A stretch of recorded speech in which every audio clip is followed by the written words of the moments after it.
I'm going to be talking to you all about winter veg and the importance of growing food into the winter for one, extending your growing season, and also if you're striving towards self-sufficiency or self-reliance and resilience, then you'll need to be starting to grow things into winter, and that's what I'm going to talk about today. I'll talk about things like what crops you can grow in winter, what are hardy, what aren't hardy, and also I'm going to speak a bit about growing under cover in my greenhouse.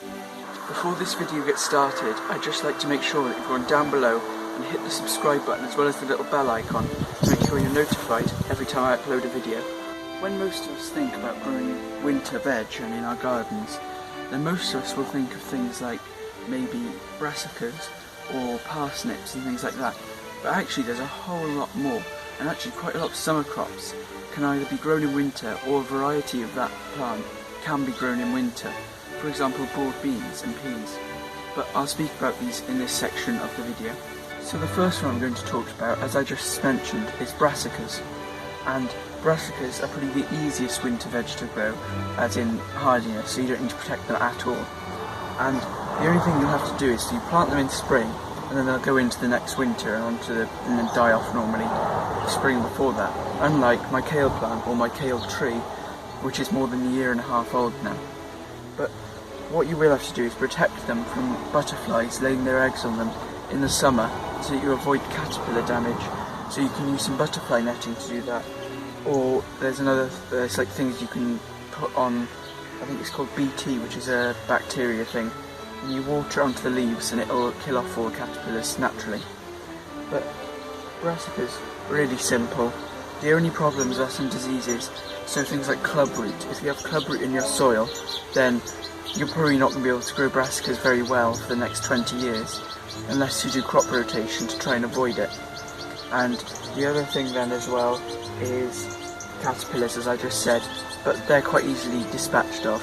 And the next one is some winter squashes, and this one is actually butternut squash, which is I think an earlier squash normally, but it's the first time I've grown squashes, so I'm not really clued up on it all.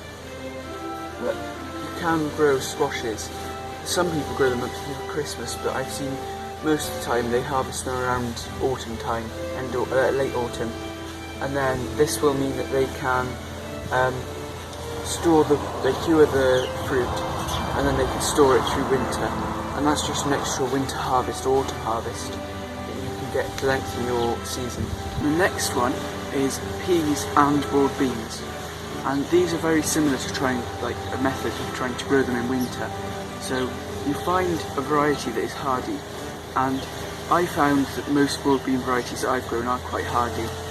Peas is very similar as well. And then what you do then is you'll grow them on in a greenhouse or something, or outdoors like I have. And I'm growing longitudinally later this autumn and winter. And I start them off in a module tray around August, late July time, and then I'll plant them out now in August, mid-August, and then they'll grow on into autumn, and they'll give you a good harvest through autumn, maybe into winter if you're lucky. So the next one is carrots, and I grow carrots under here actually, to protect from carrot root fly, and they're not actually winter ones, but a good winter one is Autumn King, or Autumn King 2 I think I've got in the seed box, and I need to plant mine now, because it's August time that you plant them. But these ones are still early ones, early Nantes I think. And these have given us a good crop, not these ones, but the ones in the other bed by the broad beans. And they've given us a good crop. We've nearly finished them now, and we'll be on to these ones. And another good root vegetable, which is a brassica as well, is Swedes. I've never grown them because last year they all got eaten, but this year they've done really well, and they're all thriving.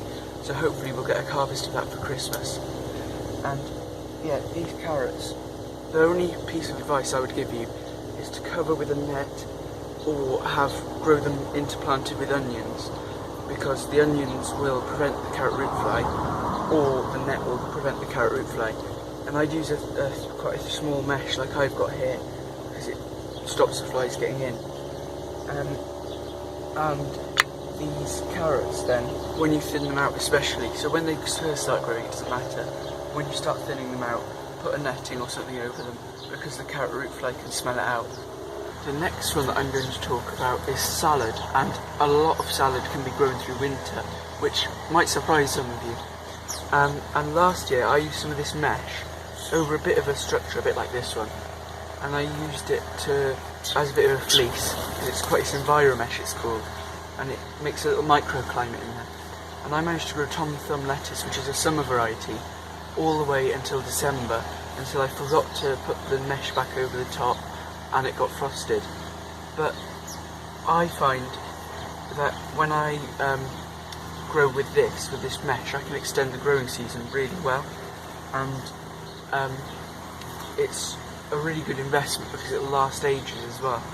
And another one that's a good investment is these pegs, and I'll actually leave links to these in the description so you can go and buy some yourself, because this mesh, it doesn't cost too much as an initial investment, but it'll last you for ages, and it's a really big sort of beneficial thing in my garden. I wouldn't be able to grow a lot of the stuff that I do without this mesh, so make sure you go down below and check it out for yourself. So yeah, salad. The lettuce that I grow for winter is called Winter Imperial, and it makes a big head of lettuce. But Tom Thumb, as I said, I haven't grown the Winter Imperial, that's what I'm growing this winter. But last winter I grew Tom Thumb until December, which was quite surprising actually, and it was all down to this mesh, which will be linked down in the description. And lastly, there's two I'd like to talk about, which is growing under glass, or behind glass, and also growing alliums, which are really good as well, so like leeks, onions, garlic, they all grow through winter. And actually I plant my onion sets in autumn, in about October time, and I also plant my garlic, or I'm going to be planting my garlic, on my birthday, the 22nd of December, because some people say that planting garlic on the shortest day of the year is the best opportunity for it to grow. So my birthday is normally always, or the day before, the shortest day of the year, so I'll be planting garlic as a birthday treat. But then on to growing behind glass. I've actually got tomatoes and peppers in here at the moment, but this year I'm going to try, soon I'm going to plant it. I'm going to try and get one of my buckets that I've got growing potatoes, or something like that, or a big pot, and I'm going to plant some runner beans in there, get them germinated, and I'm going to try and keep them short, and I'm going to try and grow runner beans in this greenhouse all through winter. And this is going to be a really exciting experiment actually, and I'm not sure it'll work, but I'm going to try it and see what happens, because it's only a few seeds I'll lose in the end. And what I might do as well is put fleece over it in the greenhouse to try and lengthen its chances a bit more, and because it doesn't keep all the frost out of this greenhouse. Because as you may know, if you watch my latest video all about my greenhouse, you'll know that there's a lot of gaps and it's quite bodged together, a lot of air gaps, and it's not perfectly sealed. So a lot of cold air does come in when it comes in off the fields. It'll go and it'll get in and freeze the greenhouse. So that's why I'll protect them in there. But you can grow just about anything, so you could even grow the Winter Imperial lettuce in here, or anything like that. And you could also use it, if you're a flower gardener, you could bring all of your flowers that are not hardy into here over winter.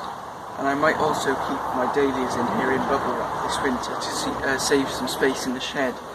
I might put them in here, or I could lift them up and mulch them and then put them in there. So I'm not sure, but when you've got a greenhouse or an undercover behind glass area, the world's your oyster. You could do anything with the space that you'd like. So now let's talk about why you need to grow your own food in winter and grow winter veg.